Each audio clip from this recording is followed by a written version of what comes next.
Hello students, ई अध्ययन channel पर आपका स्वागत है। मैं आलोक आज इस वीडियो में क्लास 12th का हिस्ट्री का चैप्टर 1 ईंटें मनके तथा अस्थियां उसके इम्पॉर्टेंट क्वेश्चंस को बताने वाला हूं। और इस चैप्टर के कुछ क्वेश्चंस फर्स्ट सेकंड थर्ड हमने पहले ही हमारी जो ये सीरीज़ चल रही है उनकी फर्स्ट और सेकंड वीडियो में कंप्लीट कर लिया है, तो आप उसे भी जाकर देख सकते हैं। मैं आई बटन में उस प्लेलिस्ट का आपको लिंक दे दूँगा। अब हम चलते हैं हमारी नेक्स्ट क्वेश्चन के ऊपर, जो हमारा क्वेश्चन नंबर 4 है।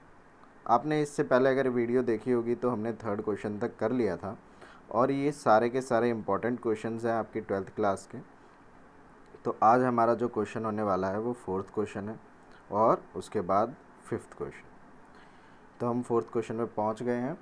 हमारा फोर्थ क्वेश्चन है, चर्चा कीजिए कि पुरातात्विक किस प्रकार अतीत का पुनः निर्माण करते हैं। अतीत का पुनः निर्माण, अतीत यानी पास्ट। अब हमारे जो पुरातात्विक है, जो हमें इतिहास के बारे में जानकारी देते हैं, तो वो किस प्रकार किस तरह से कैसे हमें जानकारी प्राप्त होती है कि इतिहास में ये हुआ था, हमारे अतीत में ये हुआ था। तो उसके पीछे कोई कारण तो होगा कि उसे कैसे पता चल गया कि ये ऐसे कब हुआ, ये समय क्या था, ये चीज़ कहाँ से मिली, ये किस सभ्यता से है। तो ये सारी चीज़ें पुरातात्विक द्वारा हमें पता चलती है। इसे पुरातात्विक भी कहते हैं और पुरातात्विक भी कहते हैं। अतीत का पुनः निर्माण करना बहुत ही कठिन कार्य है। अतीत का पुनः निर्माण करते समय पुरातात्विक को अनेक महत्वपूर्ण बातों का ध्यान रखना पड़ता है। देखो, हमारे कहने का मतलब ये है कि इतिहास क्योंकि किसी ने देखा नहीं है, कोई ऐसा हमें कोई प्रमाण नहीं वहाँ पर मिल रहा है कि वो बंदा हमें आके बता दे कि ये हुआ था। क्यों? क्योंकि कोई साक्ष्य हमारे पास नहीं है जो हमें मुँह ज़बानी उस चीज़ के बारे में बता सके। तो हम कुछ चीज़ों पर आधारित रह जाते हैं, बहुत सीमित रह जाते हैं। इस कारण से इतिहास का पुनः निर्माण करना बहुत ही ज़्यादा कठिन कार्य है। अतीत का पुनः निर्माण करते समय पुरातात्विक को कई महत्वपूर्ण बातों का ध्यान रखना पड़ता है। क्यों? क्योंकि ये चीज़ आज की भी हो सकती है, और ये आज से 1000 साल पहले की भी हो सकती है, और ये 10,000 साल पहले की भी हो सकती है। जो भी चीज़ उसे प्राप्त हुई है उसका टाइम पीरियड कोई भी हो सकता है, कभी कभी मिल सकता है, लेकिन यही काम उसे करना है और उसमें वो निपुण है, तभी वो हमें इतिहास के बारे में पूरी जानकारी दे पाता है। पुरातात्विक निम्नलिखित तत्वों की सहायता से अतीत का पुनर्निर्माण करता है। अब किस तरीके से करता है? तो फर्स्ट पॉइंट आता है पुरातात्विक वस्तुएं। अब ये पुरातात्विक वस्तुएं क्या होती है, मैं एक छोटा सा आपको ब्रीफ दे देता हूँ। पुरातात्विक वस्तुएं वो होती हैं जो हमें ज़मीन के नीचे से प्राप्त हो, जैसे कुछ मोहरे, पत्थर, या कुछ उनके आकृतियाँ वगैरह बनी हो, कोई उनका सामान मिल जाए जो सड़ या गल नहीं गया है, जो अभी भी हमारे पास उपलब्ध हो, जिससे हम उस चीज़ के बारे में, उस सभ्यता के बारे में हम जानकारी को प्राप्त कर सकें। तो पुरातात्विक के द्वारा हड़प्पा सभ्यता की खुदाई से अनेक ऐसी वस्तुएं प्राप्त हुई थी जिनके आधार पर हड़प्पा सभ्यता के बारे में विस्तार पूर्वक बताया गया है। अब हड़प्पा सभ्यता जो हमारा ये चैप्टर है, मेन मोटिव है, और आपने इसका जो टाइटल सुना है, ईंटें मनके तथा अस्थियां, तो ये सारी चीज़ें हमें ज़मीन के नीचे से ही मिलेगी, क्योंकि ये हज़ारों साल पुरानी सभ्यता थी। तो उसे हम अगर ढूंढेंगे तो वो ज़मीन के नीचे ही ढूंढेंगे। तो जब हम खुदाई करते हैं तो हमें बहुत सारी चीज़ें प्राप्त होती हैं, छोटी या बड़ी।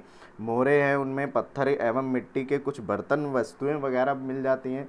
बहुत सारी चीज़ें ऐसी हैं छोटी छोटी जो हमें मिलती है। तो हमें पता चलता है कि यहाँ के लोग किस चीज़ का इस्तेमाल करते थे, उनका रहन सहन कैसा था, उनका खान पान कैसा था, वो किस चीज़ का इस्तेमाल करते थे, कौन सी धातु का इस्तेमाल करते थे या नहीं करते थे। ये सारी चीज़ें हमें तभी पता चलता है जब हम खुदाई करते हैं, और उसके नीचे से जो भी चीज़ मिले वो हमारे लिए एक प्रमाण होता है। हड़प्पा सभ्यता की खुदाई से कुछ ऐसी मोहरें मिली हैं जिन पर एक श्रृंगी सींग यानी एक सींग वाला बैल। अब एक सींग वाला बैल, जैसे अभी आपने एक मूवी भी देखी होगी मोहनजोदाड़ो नाम की, उसके अंदर भी एक सींग वाला बैल दिखाया गया है। तो हड़प्पा सभ्यता में जो हमें खुदाई के समय में मोहर मिली है उस पे एक सींग वाला बैल बना हुआ है।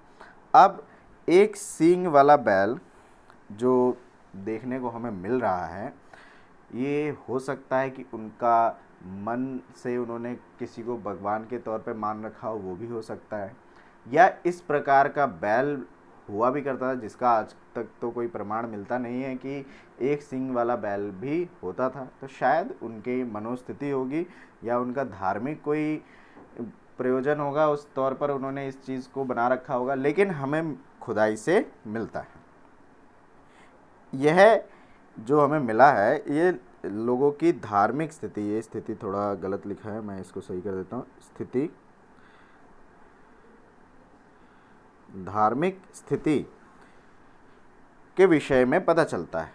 अब यहाँ जो इनकी धार्मिक स्थिति है ये हमें ये बताती है कि ये एक सींग वाले बैल को भी मानते थे या एक सींग वाले बैल की पूजा करते हैं, जो भी है, तो वो इस मोहर से पता चलता है।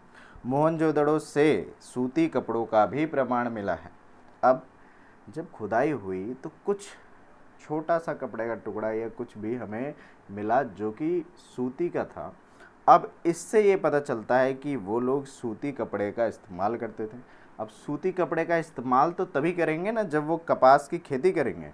तो इससे हमने ये अनुमान लगा लिया कि हड़प्पा सभ्यता में कपास की खेती की जाती थी, तभी तो वो लोग इसका इस्तेमाल कर सकते हैं। जब तक कपास नहीं होगा तब तक सूती का कपड़ा नहीं बनेगा। तो हमारा ये भी एक अनुमान है कि वो कपास की खेती करते थे। चौथा पॉइंट हमारा आता है, हड़प्पा सभ्यता में अधिक मात्रा में स्त्रियों की मिट्टी की मूर्तियां पाई गई हैं। अब ये बहुत इम्पॉर्टेंट चीज़ है। स्त्रियों की जो मूर्तियां अगर मिट्टी की पाई गई हैं, इसका मतलब ये है कि वो स्त्रियों को ज़्यादा महत्व देते थे, क्योंकि बिना महत्व दिए स्त्रियों की मूर्ति बनवाने का कोई सेंस नहीं दिखता है। तो इस कारण पुरातात्विद और इतिहासकारों का मानना ये है कि मिट्टी की जो मूर्तियां स्त्रियों की पाई गई हैं, इससे ये पता चलता है कि वो स्त्रियों को बहुत ज़्यादा महत्व दिया करते थे। और धार्मिक जो कार्य होते हैं, जैसे आज के समय में भी आप देखेंगे पूजा होती है, हवन होता है, तो उसमें स्त्री और पुरुष दोनों एक साथ बैठते हैं। तो इसी प्रकार हमें ये अनुमान लगाने लगता है हमारा कि जो भी धार्मिक कार्य होते होंगे वो तभी संपन्न होते होंगे जब स्त्री और पुरुष दोनों साथ रहे। स्त्रियों के बिना कोई भी धार्मिक कार्य पूरा ना होता हो, ये हमारा एक और अनुमान है। तो पुरातात्विक को कई और भी प्रॉब्लम्स आती हैं इतिहास के बारे में पता करने में, इतिहास के बारे में जानने के लिए, जो धीरे धीरे आपको इस चैप्टर की सीरीज़ में मिलते रहेंगे। और एक जो हमारा लास्ट वीडियो आएगा उसके अंदर मैं कुछ ऐसे पॉइंट्स बताऊंगा जो आपकी क्लास में भी आपको हेल्प करेंगे और आपकी एग्ज़ाम की तैयारी में भी आपको हेल्प करेंगे, जो आपको बहुत ही ईजिली याद भी रहेंगे। तो वो आप लास्ट वीडियो ज़रूर देखना इस सीरीज़ की। और अगर ये वीडियो अच्छी लग रही हो तो वीडियो को लाइक ज़रूर कर देना और फटाफट अभी कर दो। प्रश्न 5, हड़प्पा सभ्यता की लिपि पर टिप्पणी कीजिए। अब हर एक सभ्यता की एक अपनी अपनी लिपि होती है। जैसे हम लोगों की लिपि, जो हम लोगों की भाषा है हिंदी है, लेकिन हमारी लिपि देवनागरी कहलाती है। तो हम जो हड़प्पा सभ्यता की लिपि है उसके ऊपर जानकारी प्राप्त करते हैं और वो जानकारी हमें यह बताती है कि हड़प्पा सभ्यता की लिपि चित्रात्मक थी। चित्रात्मक यानी उसके अंदर चित्र बने हुए थे। जैसे हमारी लिपि में क ख ग घ, इंग्लिश में ABCD होता है, लेकिन उनके अंदर ये वर्डिंग नहीं थी बल्कि चित्र थे, जिसे पढ़ पाना और समझ पाना और उसे फिर लिख पाना बहुत ही मुश्किल हो जाता। इस कारण से बहुत कम यहाँ पर लोग पढ़े लिखे थे। आगे चलते हैं। हड़प्पा सभ्यता की लिपि एक अनुमान के आधार पर दाएं से बाएं लिखी जाती थी, जिसे बुस्तोफेदन, या इंग्लिश में आप पढ़ेंगे तो बुस्त्रोफेदन, यानी एक जो हिंदी नाम इसे दें तो खरोष्ठी लिपि कहा जाता था। ये खरोष्ठी इसलिए कहा जाता था क्योंकि ये दाएं से बाएं लिखी जाती थी। अभी हम कैसे लिखते हैं, अभी हम लेफ़्ट टू राइट लिखते हैं। इस तरीके से हमारी लिपि के हिसाब से हमने तय कर रखा है। हम उस हिसाब से उसको लिखते हैं। लेकिन हड़प्पा सभ्यता में जो लिपि थी वो दाएं से बाएं लिखी जाती थी और इसको नाम दिया गया बुस्तोफेदन और खरोष्टी भी इसे कहा जाता था। आपका एक नंबर का आंसर बन सकता है। अगर आपको क्वेश्चन आया कि हड़प्पा सभ्यता की लिपि किस प्रकार लिखी जाती थी, तो आप आंसर में लिख सकते हैं दाएं से बाएं लिखी जाती थी। और अगर उसका नाम पूछा जाए, ऑप्शंस आते हैं, तो आप उसमें खरोष्टी या बुस्तोफेदन को टिक कर सकते हैं। ये मल्टीपल चॉइस में भी आ सकता है, ये फिल इन द ब्लैंक्स में भी आ सकता है। तो ये बहुत इंपॉर्टेंट पॉइंट है, इसे ज़्यादा अच्छे से हाईलाइट कर लीजिए। यह लिपि अपठनीय थी। अपठनीय मैंने जैसे फर्स्ट पॉइंट में ही बता दिया था कि क्योंकि चित्रात्मक थी तो ये अपठनीय ही होगी, क्योंकि इसे पढ़ा नहीं जा सकता। पढ़ोगे तो आप उस चीज़ को ना जो शब्दों में हो, सेंटेंसेस में हो, तो उसे आप पढ़ सकते हो। ये तो चित्र थे, तो चित्र को पढ़ना तो शायद इम्पॉसिबल ही है। फिर फिफ्थ पॉइंट हमारा आता है, इस कारण हड़प्पा सभ्यता को आद्य इतिहास भी कहा जाता है। आद्य इतिहास, मैं इसके ऊपर एक सोच रहा हूँ कि एक वीडियो आप लोगों को दूँ जिसके अंदर आपको पता चले कि इतिहास कितने प्रकार के होते हैं। मैं मोस्टली आपको बता देता हूँ 3 प्रकार के होते हैं, प्राग इतिहास, इतिहास, आद्य इतिहास, इस प्रकार से। तो सीरीज़ में ये लाइन वाइज नहीं बताया, मैं वीडियो में आपको लाइन वाइज बताऊँगा। तो आद्य इतिहास वो जिसको पढ़ा ना जा सके, जिसकी जो लिपि अगर हमें मिली है तो उस लिपि को हम पढ़ नहीं सकते।